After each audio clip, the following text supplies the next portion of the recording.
더불어민주당 이재명 대선 후보는 문화예술인을 위한 공약을 발표했습니다. 네, 문화예술인에게 연간 100만 원의 기본소득을 지급하는 내용 등이 담겼는데요. 국회 취재기자 연결해서 자세한 내용 알아보겠습니다. 서혜림 기자. 네, 이재명 후보가 발표한 문화예술인 공약은 크게 6가지 내용입니다. 이재명 후보는 오늘 서울 인사동을 찾아서 문화예술인들을 만나서 직접 이 공약을 발표했는데요. 우선 문화예산을 2.5%까지 늘리고 문화예술인에게 연간 100만 원의 기본소득을 지급하겠다고 약속했습니다. 아울러 국민창작 플랫폼을 운영해 국민 누구나 집에서 가까운 곳에서 1인 1예술교육을 받을 수 있도록 하겠다고도 공약했고, 전국 읍면동마다 문화마을을 조성하는 사업도 추진하겠다고 밝혔습니다. 이 밖에 청년 마을예술과 고용, 문화 외교 강화, 콘텐츠 산업에 5년간 50조 원 지원 등을 추진하겠다고도 말했습니다. 이 후보는 오후에는 리아킴 등 유명 댄서들과 만나서 이야기를 나눕니다. 또 세계적인 투자가 짐 로저스와 대전환의 시대 세계 5강으로 가는 길이라는 주제로 온라인 대담도 진행할 예정입니다. 네, 국내임 윤석열 대선 후보도 오늘 공약을 발표했죠. 네, 그렇습니다. 잠시 전에 보신 대로 윤석열 후보는 당사에서 생활 밀착형 공약을 발표했는데요. 연말정산과 반려동물, 양육 지원에 관한 내용입니다. 우선 양육 지원과 관련해선 영유아에게 하루 세끼 친환경 무상급식을 할 수 있도록 지원하고 영아반의 교사 1인당 아동수를 축소하겠다고도 약속했습니다.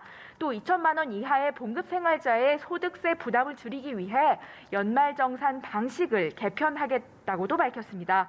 이와 함께 반려동물의 치료 시 진료 표준 수가제를 적용하고 펫푸드의 안전성을 담보할 수 있도록 제도를 개선하겠다고도 말했습니다.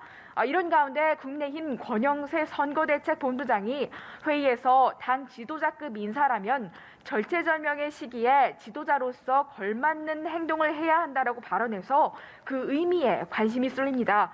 이는 홍준표 의원을 겨냥한 발언으로 해석됐는데요.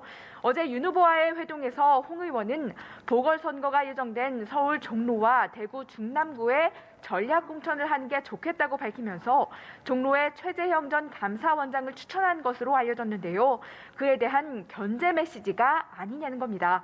권 본부장의 발언에 대해 홍 의원은 이것이 윤핵관들의 폐해라고 말하면서 불편한 심기를 드러냈습니다. 이양수 대변인은 이와 관련해서 기자회견을 했는데요. 공천 제안에 대해서 추천으로 무조건 되는 건 아니고 당이 국민과 함께 합리적인 의사결정을 거쳐서 국민의 엄중한 명을 받들어야 한다는데 홍 의원도 당연히 동의하실 것이라고 믿는다고 말했습니다. 국민의당 안철수 후보는 김동길 연세대 명예교수의 자택을 찾아서 새해 인사를 했습니다. 안 후보는 김 명예교수에게 후원회장을 맡아달라고 부탁했고 김 교수는 이를 수락했습니다. 정의당 심상정 후보는 오전에 한국행정학회 주최 토론회에 참석해서 대통령제의 분권 구상을 밝혔는데요.